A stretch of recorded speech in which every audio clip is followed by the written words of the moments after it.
May 20th, Pine Ridge Fire Station. Before Tim could leave to make the trip to his house, he and Nancy heard one of the boys yell, "Hey, look, it's two guys riding horses." Nancy stepped around the corner of the building with the baby in her arms as the children gathered around her. She was indeed surprised. It was two people on horseback riding toward the firehouse. Tim came around the corner of the firehouse, followed by about a dozen more children. The two sets of adults studied each other over the distance. Sam pulled Jack up and turned to Carl. "We should stop the horses here and one of us walk over and speak to those people. Those kids could spook the horses." "You mean I should go talk to the lone woman and keep those kids away from you and the horses," Carl said, with a malicious grin. "I've heard you when you come back from one of those show-and-tell visits you've had to make to schools.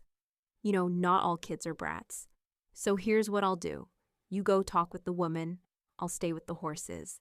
And you can assure that woman to woman, that we are here looking for help. I have a feeling that group had the same idea we had, and they came here looking for help too." Sam gave Carl a withering look as she dismounted and handed Jack's reins to him, then turned and started to walk toward the group. She noticed the other adult appeared to be a teenage boy, and at least 24 kids were scattered behind them. More kids started coming around the building. Sam groaned to herself as the crowd of children continued to expand. Nancy turned to the children. "Stay back. We don't know who these people are, and we don't know if those horses are gentle." She called the older girls to come and take the baby, then asked some of the older children to take the rest of the group back around the side of the building. Tim looked at her and asked, "Do you think they'll harm the little kids?" Nancy replied, "Who knows, but we need to be careful. Look," Tim said quietly, "one of them just got off that horse and is coming over." Nancy watched the person approach. She could not tell if this person was male or female. The person was slim, not quite 6 feet tall, but the way they walked did not give any indication as to gender. Their gait was smooth, athletic, almost like a cat.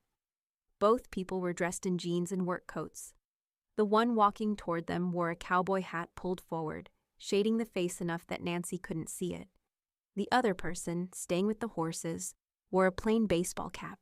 Nancy could see that he was definitely male. She felt vulnerable. A woman alone with a group of young children was not a very defensible position. The way the person walked still didn't give Nancy any clue as to whether they were male or female. Did it really matter? Man or woman, would either be less dangerous? As Sam walked closer, she was relieved to see that the woman was attempting to direct the children back around the building, leaving only the woman and the teenage boy waiting for her. Several of the children were peeking around the building, trying to see what was going on. The woman looked worried. Carl had been right to send her, another woman, if only to make this person a little more comfortable. Damned if she'd admit that to Carl, though. Sam stopped a few yards away and introduced herself. "Hi, I'm Sam Gorgensen. I'm a researcher from the Pine Ridge Research Farm. We've had a problem with our electronic systems, and we're hoping that we could find some help here." Nancy had just decided that this person was a female. Then the name given was male, but the voice was feminine, and what she could see of the face under the hat seemed female. "Hey, Sammy girl," Carl yelled. "Take off that damn hat so the lady can see your face. You look like some kind of bandit." Sam rolled her eyes, took off her hat, and frowned back at Carl. She turned to the woman, shook her head, and smiled. "Sorry," she mumbled meekly. Nancy smiled in relief to see that the person was a younger woman, but mostly it was her genuine, friendly smile that made Nancy relax. "Hello, I'm Nancy Jackson. I'm a teacher from Pine Ridge School, and this," she indicated Tim, "is Tim Nelson. He's a senior at the high school." She took a deep breath and continued. "As far as we can tell, all the systems are down all over town, and something terrible has happened to the adults, and most of the older children. We gathered up the younger children from the school who have not been affected and came here to find help." "Let me guess, everyone affected was paralyzed and twitchy?" Sam said. "Yes, that describes what we've seen." Nancy nodded. "Have you seen anyone else, any adults, who are not—" She paused, searching for the right word. frozen?" she asked. "No, you and that young man, and those kids are the first people we've seen who are not affected by whatever this is," Sam replied. She motioned toward Carl. "That's Carl Lowry, my friend from the Biology Research Center. We were concerned that the kids would spook the horses, so he stayed back. We weren't sure how the kids would behave around the animals." Nancy looked over at the man patiently waiting with the horses, then turned back to Sam. "I have over 180 children on the other side of this building, and they don't get to see horses every day. Plus, this has been a very unusual day. So keeping the children and horses separated is probably a very good idea." Sam raised her eyebrows and with a slightly higher voice exclaimed, "Over 180 kids? Just you two are taking care of 180 kids." She pointed at Nancy and Tim. "Lady, you're made of better stuff than I am." Nancy smiled at the younger woman. "I've had a little time and practice. Most children are willing to step up to help, especially in an emergency, and want to earn the praise of adults. You just have to give them time and a chance." Nancy watched carefully for this woman's response as she slipped in the suggestion of giving it time. Would this person stay and help with the children or disappear to look out for herself and her friend? She wanted help. Damn, she needed help. But could she trust these people to really care about her children? Sam looked at the kids peeking around the corner and sighed. "Carl and I will need to find a place to leave the horses, and then we'll come back and see if we can help figure out what to do next." She was sure she saw the woman relax. That looked like relief on her face. Wow. This woman had taken on the responsibility of caring for all these kids practically by herself. She was probably trying to figure out what she was going to do with them for the rest of the day, let alone the next. Crap. What a weight to carry. "I'll fill Carl in, and we'll get the horses settled and be back as soon as we can," Sam said, then turned and jogged back to Carl. Nancy watched the younger woman hurry away, then turned to Tim. "I think we need to talk to the children again." Nancy and Tim walked back around the building and called for the children to gather around and sit down. She looked over the faces and noticed that the belligerent girl was nowhere to be seen. As she continued to scan the group, she asked Tim, "Do you see that girl I asked you to keep an eye on?" Tim looked around in dismay. "No," he groaned. "I don't see her." He frowned. "I'm sorry, Mrs. Jackson.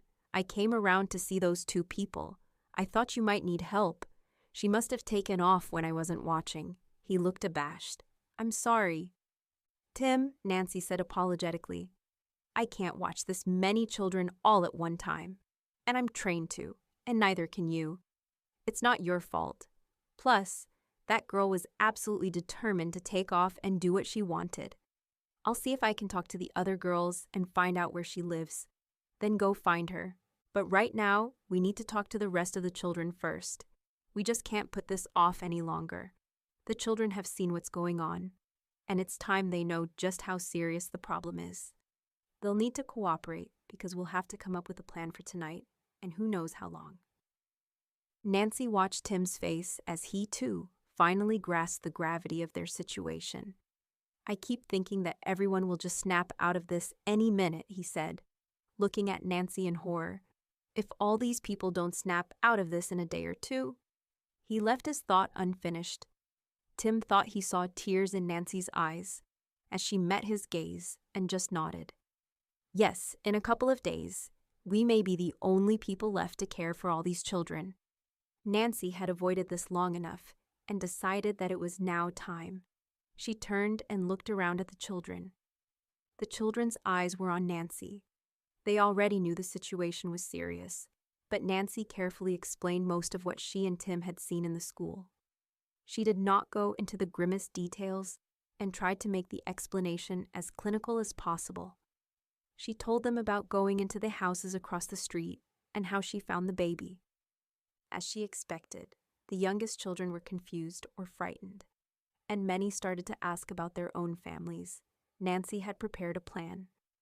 "First," she said, holding one finger up to clarify each point she was about to make, and in her firmest, calmest voice, "we will need to find a place to eat.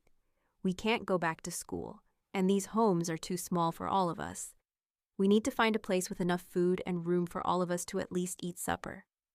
Nancy held up a second finger. Next, we have to find a place where everyone can sleep.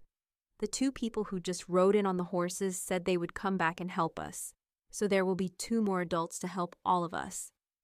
One of the children asked, "Where did the people go with the horses?" "Well," Nancy said slowly, "they said they needed to find a place to leave the horses where they would be safe." "I bet they sneak off and don't come back," someone grumbled. Nancy directed one of her withering, "That's enough of that" looks toward the surly little voice. She held up a third finger. "Whatever happens, we, all of us," she motioned with her other hand to encompass the group, "must stay together, which brings me to my next new problem. A few of the older girls have left. I need to know who they are and where they went, because now I have to go find them." Nancy looked over the group and waited for an answer. 3 girls in the back shyly put up their hands. Nancy motioned for them to come to her. She asked quietly, "Do you know who those girls are and where they went?" The girl Chloe, still holding the smiling baby, who had both small pudgy hands tangled in Chloe's brown curls, nodded. Shelby was the girl who talked the other girls into leaving. She thinks this is all some joke, and she said she's going home to tell her mom. Nancy asked, "Do you know where she lives?" Chloe nodded. "Her house is over there," she pointed. 1 block over on Hopkins Avenue. Her house is the yellow one on that street. "Okay, do you understand why we have to all stay together?" Nancy asked the girls. The girls scuffed their feet and looked down. "Because we have to take care of the little kids," the brunette, Sarah, said. "Partly," Nancy answered. "But if we don't take care of each other, who will figure out how to help all the people who are frozen?" Sarah finished somberly. Nancy paused. That term would work as well as any to explain the condition of the people affected. The children's parents, siblings, and friends. She smiled weakly at the girl. "Yes, frozen. Maybe we can find help, but we have to stay together. If I have to spend my time running around searching for children who won't cooperate, then we won't have time to help the frozen people." The girl nodded her understanding. Nancy checked the baby and asked the girls, "Do you need a break from taking care of the baby?" All 3 answered simultaneously, "Her name is Mia." Nancy had to smile. "Mia?" The girls smiled and explained, "We had to call her something, so we all picked our favorite name, Mia. So we can talk to her, you know, like you can't keep saying, 'Hey, you.'" Nancy smiled. "That's a great idea, girls. But you let me know if you need any help. You're doing a great job, but taking care of a baby can be very tiresome." She smiled as she watched the baby intently play with Chloe's hair. "Oh, we take turns, Mrs. Jackson, so no one gets tired," the third girl said. Nancy looked at her. "I don't remember your name, dear." The little girl answered, "I'm Elizabeth." "Nice to meet you, Elizabeth. I have to get going. Keep everyone here and help Tim with the little children." Chloe looked up at Nancy with a startled expression. "Mrs. Jackson, what if our parents wake up and want to find us? How will they find us?"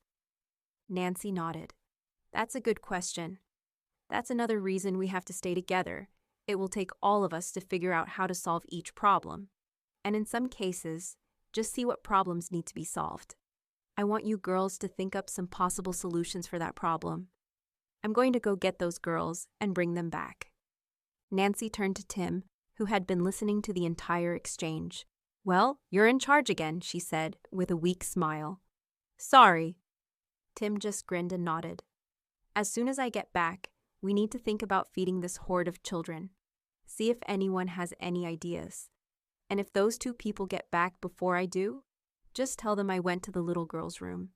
My gut feeling is that we can trust them, but let's be very careful." Tim nodded. "I hear you. I'll play it safe. I have my eyes and ears," he said, nodding toward the 6th and 7th graders engaged with groups of younger children.